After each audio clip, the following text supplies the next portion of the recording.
حدثنا عمرو بن خالد الحراني قال حدثنا الليث عن يحيى بن سعيد عن سعد بن إبراهيم عن نافع بن جبير عن عروة بن المغيرة عن أبي المغيرة بن شعبة عن الرسول صلى الله عليه وسلم أنه خرج لحاجته فاتبعه المغيرة بإداوة فيها ماء فصب عليه حين فرغ من حاجته فتودى ومسح على الخفين.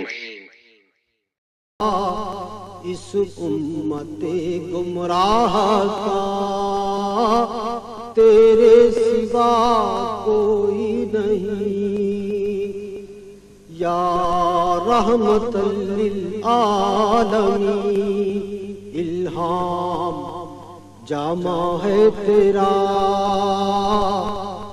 ایک دفعہ آپ صلی اللہ علیہ وآلہ وسلم رفع حاجت کے لیے باہر گئے تو مغیرہ پانی کا ایک برتن لے کر آپ صلی اللہ علیہ وآلہ وسلم کے پیچھے گئے۔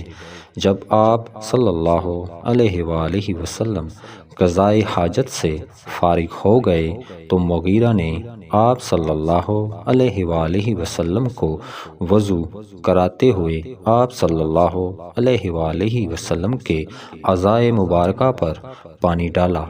آپ صلی اللہ علیہ وآلہ وسلم نے وضو کیا اور موزوں پر مسح فرمایا۔ صحیح بخاری حدیث نمبر 203۔ حاوی ہو مستقبل پہ ہم،